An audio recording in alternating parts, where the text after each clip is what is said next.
Namaskar, I'm Ashok Vyas and I have the distinct pleasure of standing with Pradeep Srikanthan ji. Why I say it is a distinct pleasure is one, we are meeting at a very interesting gathering to observe 146th Bhagwan Sri Ramana Maharshi ji's Jayanti at Tampa, Florida.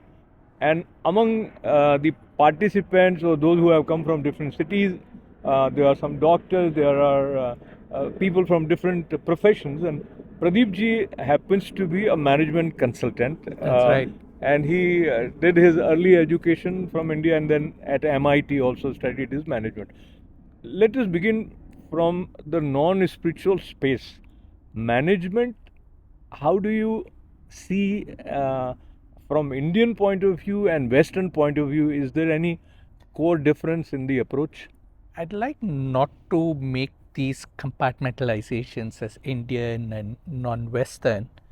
If we look at management, it is helping somebody, management consulting, it is helping somebody sort a problem. And I wasn't trained a management consultant. My formal degrees are in engineering. So, engineering is about problem solving, and we are looking at problems in the material transactional world, if you will. And if you draw parallels with something like Adhyatma Vidya or Vedanta, it is problem solving to a certain extent, but it also begins by challenging the problem. So I guess how a religious background, if you want to call it religious, helped me in my life, in my profession, is also to pause, to think, and also challenge the popular beliefs. And it has also afforded me to uh, take some risks or do things off the beaten path. And then I don't want to arrogate myself because there are lots of other people who've gone out there and done for their heart's calling. So I think at the core of all this is, as a problem solver, we want to be true to ourselves. We believe that we can fix things outside, but really the fixing starts here. And it comes from being passionate, from being true to ourselves. Yeah. So being true to ourselves, and when you mention about taking risks, so I became curious in learning about the major two, three transitions in your life, which you now term as taking risk. I myself would never term it as taking a risk. Others would, and I'm sorry that I did use that word. Uh, 2006, we went back to India from California, and we were keen on providing an Indian upbringing in India. We lived in California. The grass was always green, and everybody and his brother drove a luxury car. So we felt that the children needed to experience a different sort of life, and so we went to India, and we also enrolled them in a Krishnamurti school, so that J. Krishnamurti. in a J. Krishnamurti school. The saying goes, life is a rat race, but if you choose not to be a rat and be a part of the rat race, then you can stop, smell the roses, and live life like it should be. So we've heard wonderful stories of people who didn't care about money, and so money was not what prompted us to do things in life. It was more being true to what we wanted to do. I would say that that is very, very courageous, and those NRIs who are listening to you, and now of course things are changing, but in 2006 to decide to go back to India is something that, as you rightly said, many people would term as a risk or some sort of a courageous step that you took. So, how was your experience being in India? Is one on the level of you as parents, two for kids in their upbringing and enrolling them to J. Krishnamurti school. Was there a special idea behind that and how it turned out? The special idea behind that was when I meant rat race, uh, end of day, the regular curriculum is something that you get to master. Okay, it's how do you know how to find your way? I use a Western word, finagle your way around the system, and I found that I had done it very well. Right, so I knew how to kind of uh, go around the system, nothing unethical, nothing illegal, etc. But just find your way around the system. So we felt that the children, it's not a question of mastery over the 3 R's, right? Reading, writing, arithmetic. So I remember the director of the institution, a saint himself, came and told me, "Hey, Pradeep, how would it be if your child didn't know anything, but we will make human beings out of them?" And we gelled. We gelled philosophically because to us, it's about making human beings, having children make their own choices, make decisions. And so that way, uh, the children have an affinity. We liked India. We grew up there, my wife and I, and they have an affinity for India. They have an affinity for the world. So much so that my young son has political aspirations, if you will, to go back to India. I do have people in my ancestry who were administrators as well. So we keep joking that, okay, maybe time has come to go full circle. And let me also mention about your daughter having studied here, going back and working on the kind of documentaries that one would not normally see as the normal trajectory of someone having studied here, documentary and whatnot. So tell me something about her also, and in that context, the overall atmosphere at home with respect to familiarity with scriptures like Bhagavad Gita. Now, I don't know how familiar or unfamiliar they are with the scriptures, but it's the free thinking, and that I will say came from being in the J. Krishnamurti school.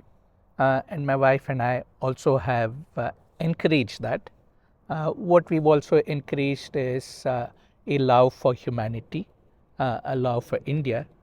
So my daughter studied English literature. She's a double major from Mount Holyoke College in Boston. After the Valley School in India, she came here to the US, here as in the US. She studied English major in film media theater, and she decided to pursue documentary filmmaking. She joined an institute at Auroville in southern India, another very spiritual place. Yes. And from there, she also did work in Ladakh, uh, exotic places, meditative places as well. So her first film is on rock art, prehistoric rock art in in the Himalayas. So she's finding her own rhythm, and as a parent, we miss the children, or we miss her. Our son is very much with us, but at the same time, it's very gratifying to know that she's finding what she wants to do. So she's taken other photographs, and her photographs, some of them are just astounding. It's the common people in Puducherry, in Pondicherry, in Kadalur, in those areas that form the theme of her photographs. So that's her way of connecting with humanity. Connecting with humanity and finding yourself on the path that you feel is your calling. Talking about you with respect to your understanding of Bhagavad Gita, as I heard you were mentioning your association with many Swamijis, including Swami Chinmayanandji. So, how you feel that association of being in the close proximity or listening to Swamiji's pravachans helped you in sort of shaping up the overall approach towards life? There are different aspects that I learned, and one of the key things that I learned was the aspect of karma yoga.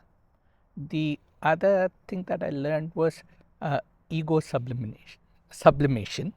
So I met some wonderful people being a sannyasi, being a monk is not an ordinary thing to do.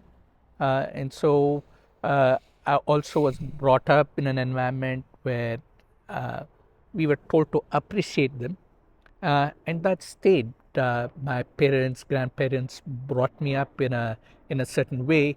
There are two things that happen. You could end up rebelling against that, or you internalize it, and you appreciate what you've seen. So when I grew up, in fact, I myself was born in a nursing home called the Chinmaya Nursing Home. Oh, wow. So my grandparents, my parents, very religious, very and different kinds. For instance, my dad probably had read the Gita several hundred times in his life, but not once did he come and say, "This is what the Gita says. This is what you want to do, how to do, etc." I had other relatives who did that, who thought they were Shankara incarnate, I see. but dad was very different. But nonetheless, it causes us to inquire, and at a young age, you just did things as kind of a competitive spirit within the family. But of late, I've had more time for reflection, and so that has helped me study. That has also given me an appreciation for what people do. I've had the fortune of having met some wonderful people in my life, people in all walks of life, um, great scientists where I studied, the spiritual teachers, Swami Chinmayananda. There's other Mathadipatis from various mutts in South India, and it just happened. So I didn't go seeking; it just happened. And alongside, I've also had the good fortune of meeting other people on the path. I remember when I was in college in Boston, I was invited for this Hindi poetry reading. And as a young person, when I'd come away to America from India, the last thing I wanted was Hindi poetry reading. But gracious host, person I respected, had called me to his house. I went. There was a Hindi poetry reading, but Hindi poetry was something that the poet did in addition to becoming the next Prime Minister of India. Oh, wow. So I did have the good fortune of Narendra meeting Modi Vajpayee ji. Vajpayee, okay. Interestingly enough, in his entourage, there was somebody else over there. And as a young student, I remember having eaten his head off. And my pranams to him, my apologies to him. He did give me his card, and over time I lost the card. Had I that card, I could have called on Narendra Modi ji today. Wow. So here I'm standing with someone who has met India's two prime ministers. Actually, three as three. well. Oh, third one? But third one was Deve Gowda ji. We Yes. lived in the same neighborhood, and again happened by chance. We went to do darshan at a temple, the Devagiri temple in Bangalore, for a event called Vaikunta Ekadashi, and lo and behold, he and his family were right in front of us. So we did bow down, acknowledge. So, like I said, it's been fortunate to meet a lot of wonderful people, including yourself, sir. Oh, I appreciate that. And in lighter vein, I was going to add that from my side, but then I resisted. So thanks for saying that. Now, coming to the way we learn from our experiences of interacting with people, and especially when you are serving as management consultant, it is the mind that we are managing, whatever we are doing. Even while we are talking, it is something to do with mind. So, in your case, how do you see the amalgamation of the understanding about life and awareness that is coming from, say, Bhagavad Gita or scriptures or listening to the saints? Uh, do they work hand in hand, like as far as your approach is concerned? Allow me to add, because many times when we are listening to Swamiji, we see the emphasis on selflessness, whereas in the corporate world you are more profit oriented. So how do you see both working for you? Profit, I've learned over time, is not bad. It's how you make it, how you do it. So that I've actually learned from corporate companies, and I pick a certain culture particularly. I've learned from the Japanese. So when you make profits, make them ethically, but profit is secondary. The aspect is to serve people, and as you serve people, you continuously innovate to serve them. So a company I'm working with, I've learned a lot from their approach to corporate life. They're probably the largest and most successful corporate entity today in the manufacturing world. But their approach to doing things, I can say, has a parallel with a philosophical approach. So, what I have seen is there are two things that sometimes go missing in the corporate world, uh, listening and patience.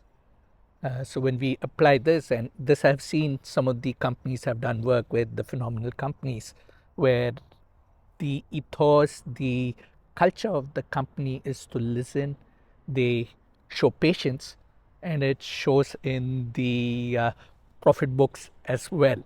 So I think putting humanity first and approaching with a certain degree of patience and listening is an ingredient for success. And now success is something that we can debate what is success.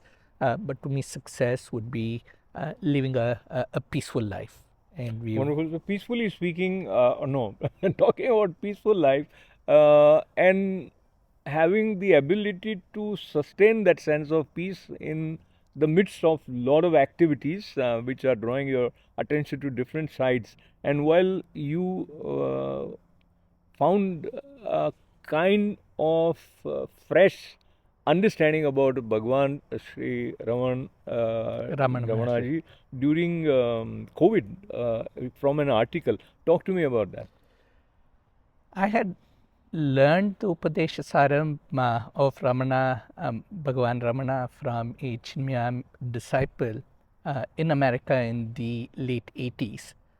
And we learned it out of rote when they're more out of respect to the teacher who would come, Swami Nijananda Saraswati. And subsequently, uh, life and sadhana took us in a different direction. So during COVID time, we were living in India, and then the Hindu newspaper that we just accidentally were subscribing to had a whole article, and they had a supplement commemorating the 100th anniversary of the ashrama. So that got us thinking, that got us reconnected with the Ramana Ashrama, the movement. And then I was also in the midst of coming back to America. So once I had come to Atlanta, where we relocated, I just picked up the phone and dialed Sridhar Bharadwaj and Nirmala Bharadwaj, and they were very gracious. They were holding the satsang in the house, and then I learned that uh, he's indeed family of the great saint. So I've cherished a personal friendship with them, and at the same time have met other sadhaks, other devotees, and all who have a fascinating story to share. So each of us is on our journeys. Each of us comes with a baggage, if you will. Absolutely, absolutely. And then it's all about how do we uncover that to uh, become more aware, like one of the teachers said, going from choiceless existence to choiceful awareness. Talking about choiceful awareness and the teaching of Bhagwan, many people refer to as silence and inquiry of who am I. So that being the broad call it a label, even if you don't know much about or you haven't practiced, you at least know that silence. And earlier you were mentioning about the importance of listening. So there also, if you're not silent, if your mind is constantly chattering, then you won't listen. So talk to me, in addition to what I just mentioned, superficially, how your experience of listening to or reading about Bhagwan Ramana Maharshi ji, and your experience of attending this 146th Bhagwan Ramana Maharshi ji's Jayanti retreat here at Tampa. Any such experience is a humbling experience, because um, come in with my ego, with my baggage, with whatever else, right? And then come to find out that there are people who have had different life paths and in their short lifetimes have achieved quite a bit, whether it be the master himself at 16 to go away from home, and then to become a renunciate, and also on the path of self-realization. And like I said, I was raised in an atmosphere where that path was revered, but that was also a courageous path. So while people around me would sing glories of that path, I didn't see anyone take to that path and stick to that path when I say anyone within my immediate environs. But a little further I did. So including the Swamiji who had come to a retreat. He's someone I knew back then. Before his sannyas in his Before his Purvashram. sannyas in his Purvashram, but Yeah. was known because it was the Chinmaya mission where he was. So like that, I've known a lot of the teachers, many of whom I'm in touch with. I'm in touch with, one, to connect with them as human beings, and the other is to see how or what I might learn. So we were talking about Swami Ishwaranji, and as we move towards the concluding part of our conversation, so far the way you have understood life, whether from listening or your own experience, what is the key lesson that life has taught you, which you would like the next generation, including your son, to understand? Maybe not exactly the way you have understood it, but of course, you mentioned about humanity, but anything more? I'd say the key message would be pause. Pause, think, reflect. There was a saying when I grew up. It said, "Make sure brain is engaged before putting mouth into gear." So by brain we can extrapolate, and pause, think, and then go beyond thinking as well, because when we think, the ego is still active, and then we can get into a situation of condemning, we can get into a situation of comparison, and like it says in the Bhagavad Gita, anything that leads to raga dvesha. Raga is attraction towards what you like. Dvesha is you are going away from what you don't like. So both can be traps. Have I reached there? Not yet.